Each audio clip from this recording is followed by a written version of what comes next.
സച്ചേട്ടന്റെ പൊന്നേ, സച്ചേട്ടന്റെ മോളി വാതിലൊന്ന് തുറന്നേ.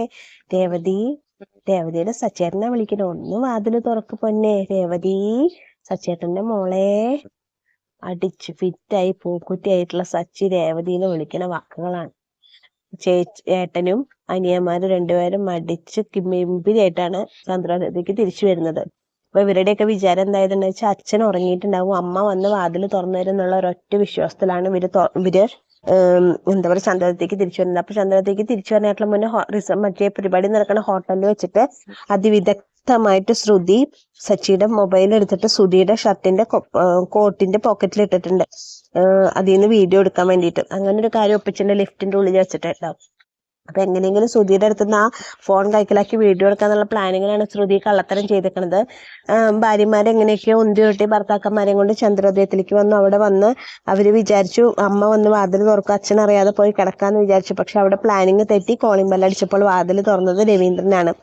മദ്യപിച്ച് ലെക്ക് കെട്ടി നിൽക്കുന്ന മക്കളെ കണ്ടപ്പോൾ രവീന്ദ്രൻ, ഇതെന്താടാ ഇതൊക്കെ, നിങ്ങളൊക്കെ നല്ലോണം അടിച്ച് കിക്കിരിയായിട്ടല്ലേ വന്നേക്കണെന്നൊക്കെ ചോദിച്ചിട്ട് രവീന്ദ്രൻ പറയും, നാണുണ്ടാ നിങ്ങക്ക് ഇങ്ങനെയൊക്കെ ചെയ്യാൻ ചോദിച്ചപ്പോ ഹലോ ബ്രോ എന്നൊക്കെ വിളിക്കാൻ ശ്രീകാന്ത്, എടാ അത് ബ്രോ അല്ല അച്ഛനാ പറയാണ്. അപ്പൊ ശ്രുതി പരിസരം പോലും ഓർമ്മയില്ലാതെ നല്ലോണം അടിച്ച് പൂസായി നിൽക്കുന്ന മക്കളെ കാണുമ്പോൾ രവീന്ദ്രൻ പറയണ, ഇപ്പൊ വരാം, അകത്തേക്ക് ഒരെണ്ണം കയറി പോയിട്ട് പറഞ്ഞിട്ട് രവീന്ദ്രൻ അകത്തേക്ക് പോകണം. അകത്തേക്ക് പോയിട്ട് എന്താ രവീന്ദ്രൻ ചെയ്യണമെന്ന് അറിയാം. അകത്തുനിന്ന് പോയിട്ട് പായും തലോണിയും കൊണ്ടൊന്ന് പുറത്തേക്ക് ഇട്ട് കൊടുത്തു.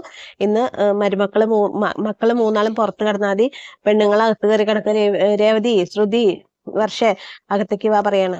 പക്ഷെ ശ്രുതി ആ ഫോൺ എടുക്കണം എന്നുള്ള പ്ലാനിങ്ങിൽ നടക്കുമ്പോൾ ശ്രുതിയുടെ പ്ലാനിങ് നടക്കില്ല. ശ്രുതിയോട് പറയണം അകത്തേക്ക് കയറാൻ. അങ്ങനെ ഈശ്വര ഷർട്ടിന്റെ കോട്ടിന്റെ പോക്കറ്റിലാണുള്ള ഫോൺ ഇരിക്കുന്നത്, ഞാനത് എങ്ങനെ എടുക്കാൻ ചോദിക്കുമ്പോഴേക്കും രവീന്ദ്രൻ പെൺകുട്ടികളോട് അകത്തേക്ക് കയറാൻ പറയണം. അങ്ങനെ അവര് മൂന്നുപേരെ അകത്തേക്ക് കയറാണ്, ആണുങ്ങളെ പുറത്താക്കി വാതിലടയ്ക്കാണ്.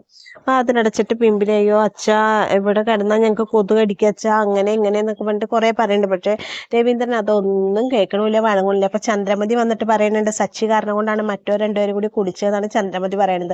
പക്ഷെ സച്ചി പറയുന്നുണ്ട്, ഞാനല്ല അവർ രണ്ടുപേരും കൂടി എന്നെയാ കുടിപ്പിച്ചതെന്ന് സച്ചി പറയുന്നുണ്ട്. അപ്പോഴും ചന്ദ്രമതിയുടെ അടുത്തുനിന്ന് കുറ്റപ്പെടുത്തലുകൾ സച്ചിക്ക് തന്നെയാണ് വരുന്നത്. അടിച്ച് പൂക്കുറ്റിയായിട്ട് 3 പേരും കൂടിയിട്ട് അങ്ങനെ സിറ്റൗട്ടിൽ കിടക്കണം. സിറ്റൗട്ടിൽ കിടന്നിട്ട് അവരെന്തൊക്കെയോ പരസ്പര ബന്ധമില്ലാണ്ട് ഇങ്ങനെ പറഞ്ഞുകൊണ്ടിരിക്കുന്നുണ്ട്. എന്നിട്ട് കുറച്ച് കഴിയുമ്പോഴേക്കും ശ്രീകാന്ത് പറയാണ്, ശരി ഞാൻ ഉറങ്ങാണ്, ഗുഡ് നൈറ്റ് എന്ന് പറഞ്ഞിട്ട് അങ്ങനെ ശ്രീകാന്ത് വെളിവില്ലാതെ സിറ്റൗട്ടിൽ കിടന്നിട്ട് ഉറങ്ങി. അതിന് തൊട്ട് പിന്നാലെ ശ്രുതി ഉറങ്ങി. പക്ഷെ സച്ചിക്ക് കിടന്നിട്ട് ഉറക്കം വന്നില്ല. സച്ചി രേവതി ഉറങ്ങിയിട്ടുണ്ടാവും അകത്ത് എന്നൊക്കെ അങ്ങനെ ചിന്തിക്കുകയാണ്. എന്നിട്ട് സച്ചി എന്ത് ചെയ്യും, വാതിലുമ്മ തട്ടിയിട്ട് മോളെ രേവതി, സച്ചേട്ടന്റെ മോളെ, സച്ചേട്ടന്റെ പൊന്നെ വാതിൽ തുറക്കുക എന്നൊക്കെ പറഞ്ഞിട്ട് ഇങ്ങനെ സോപ്പിട്ടിട്ട് രേവതിനെ വിളിക്കാം. രേവതിനെ വിളിക്കുമ്പോൾ രേവതി വന്നിട്ട് വാതിൽ വന്നിട്ട് എന്താ ചോദിക്കുമ്പോൾ മോള് ഉറങ്ങിയായിരുന്നു, എന്താ ഇപ്പൊ വേണ്ടേ? അല്ല സച്ചേട്ടന് കിടന്നിട്ട് ഉറക്കം വരുന്ന നന്നായി, നിങ്ങളോട് ആരാ കുടിച്ചു കിടക്കാൻ പറഞ്ഞത്, നിങ്ങൾക്ക് അകത്ത് വന്ന് കിടക്കായിരുന്നില്ലേ, ഇത് നിങ്ങളോട് ഞാൻ പറഞ്ഞല്ലേ കുടിക്കരുത്, ഇപ്പൊ എന്താ ഈ അച്ഛൻ അറിഞ്ഞില്ലേ, ഞാൻ അനുഭവിച്ചോ, ഒറ്റയ്ക്ക് അങ്ങോട്ട് നേരിട്ടാൽ മതി പറയണം. അപ്പൊ എനിക്ക് ഈ ഡ്രസ്സൊന്നും ഇട്ടിട്ട് ഉറക്കം വരുന്നില്ല, ഞാനൊരു കാര്യം ചെയ്യട്ടെ, അകത്ത് കയറി ഡ്രസ്സൊക്കെ ഒന്ന് മാറ്റിയിട്ട് ഞാൻ പുറത്തേക്ക് വരാം. വേണ്ട, അപ്പൊ മറ്റവരൊക്കെ ആ ഡ്രസ്സിൽ തന്നെയല്ലേ ഉറങ്ങണേ, നിങ്ങൾ ആ ഡ്രസ്സിൽ തന്നെ ഉറങ്ങിയാൽ മതി പറയാണ്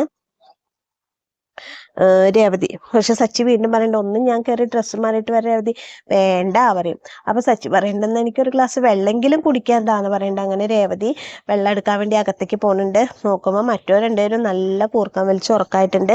ഈ സമയത്ത് അകത്ത് ശ്രുതി എങ്ങനെ ഫോൺ എടുക്കുക, എല്ലാവരും ഉറങ്ങിയിട്ട് ശ്രുതിയുടെ കോട്ടിന്റെ പോക്കറ്റിൽ നിന്ന് ഫോൺ എടുക്കാന്നുള്ള പ്ലാനിങ് ആയിട്ട് ശ്രുതി ഉറങ്ങാതിരിക്കാൻ കേട്ടോ. അകത്ത് ശ്രുതി ഉറങ്ങിയിട്ടില്ല. അങ്ങനെ രേവതി പോയിട്ട് സച്ചിക്കുള്ള വെള്ളം കൊണ്ടുവരുമ്പോൾ സച്ചി വീണ്ടും പറയാണ് അകത്ത് കിടക്കണം എന്നുള്ള സച്ചിയുടെ ആഗ്രഹത്തിന് രേവതി സമ്മതിക്കില്ല. അച്ഛൻ പറഞ്ഞ കാര്യം ഞാൻ അനുസരിക്കാതിരിക്കില്ല, അച്ഛൻ വാക്ക് പറഞ്ഞിട്ടുണ്ടെങ്കിൽ അത് നമ്മൾ അനുസരിച്ചിരിക്കണം, നിങ്ങൾ അച്ഛന് വാക്ക് കൊടുത്തല്ലേ കുടിക്കില്ല, എന്നിട്ട് നിങ്ങൾ കുടിച്ചില്ല, അതിന്റെ ഫലമല്ലേ ഇപ്പം അച്ഛൻ തന്ന പണിഷ്മെന്റ്, ഈ പണിഷ്മെന്റ് അനുസരിക്കാൻ നിങ്ങൾ ബാധ്യസ്ഥനാണ് പറഞ്ഞിട്ട് സച്ചിനെ അകത്തേക്ക് കയറ്റാൻ കൂട്ടാക്കണില്ല കേട്ടോ രേവതി. അങ്ങനെ വലിയ കാര്യമായിട്ട് ഇന്നത്തെ എപ്പിസോഡിലൊന്നുമില്ല. ഇന്നത്തെ എപ്പിസോഡിൽ ഇങ്ങനെ അവർ അടിച്ചു ഫിറ്റായിട്ട് അവരേനെ രവീന്ദ്രൻ പുറത്ത് ആക്കിയിട്ട് പുറത്ത് കിടത്തുന്ന ആ ഒരു ഭാഗം മാത്രമല്ല. പക്ഷെ ഇതിൻ്റെ ഇടയിൽ ഒരു ട്വിസ്റ്റ് വരുന്നത് എന്താ വെച്ചാൽ, സച്ചിയുടെ ഫോണ് ശ്രുതി എടുത്തിട്ട് ശ്രുതിയുടെ ഷർട്ടിന്റെ കോട്ടിന്റെ പോക്കറ്റിൽ ഇട്ടിട്ടുണ്ട് എന്നുള്ളത് മാത്രമാണ് ട്വിസ്റ്റ്. ഇനി അത് എന്താവും അറിയില്ല. അങ്ങനെ ഒരു ട്വിസ്റ്റ് മാത്രമാണ് ഇന്നത്തെ വന്നിട്ടുള്ള കാര്യമായിട്ട് വലിയ ഇതൊന്നുമില്ല. അത് കാരണം കൊണ്ട് ഞാൻ കുറേ വലിച്ചു നീട്ടി കഥ പറയുന്നില്ല. ഇന്നത്തെ കഥ വളരെ ചുരുക്കിയാണ് പറഞ്ഞേക്കുന്നത് കേട്ടോ. അപ്പോൾ എന്നത്തെയും പോലെ കൂട്ടുകാർ പറയുന്നു, നിങ്ങൾക്ക് ചെമ്പനീർപ്പൂവിനെ പറ്റിയിട്ടുള്ള നിങ്ങളുടെ അഭിപ്രായം എന്താണെന്ന് വെച്ചാൽ കമൻ്റായിട്ട് രേഖപ്പെടുത്തുക. പിന്നെ ഇതുവരെ സപ്പോർട്ട് ചെയ്ത എല്ലാ കൂട്ടുകാരോടും എനിക്ക് ഒരുപാട് നന്ദിയുണ്ട്. ഇനി നിങ്ങളുടെ സപ്പോർട്ട് ഉണ്ടാവുമെന്ന് ഞാൻ പ്രതീക്ഷിക്കുകയാണ്. നാളെ നല്ലൊരു എപ്പിസോഡായിരിക്കും. സച്ചിയുടെ ഫോണിൽ എന്തെങ്കിലും ഒരു ഇതുണ്ടായിരിക്കും എന്നുള്ള വിചാരിച്ചിട്ടുള്ള പ്രതീക്ഷയിലാണ് ഞാൻ നിർത്തുന്നത്. അപ്പോൾ ഇതുവരെ എൻ്റെ കഥ കേട്ട് ഇഷ്ടപ്പെട്ട കൂട്ടുകാരുടെ ചാനലൊന്ന് ലൈക്ക് ചെയ്യുക, ഷെയർ ചെയ്യുക, സബ്സ്ക്രൈബ് ചെയ്യുക. അപ്പോൾ എല്ലാ കൂട്ടുകാർക്കും താങ്ക് യു.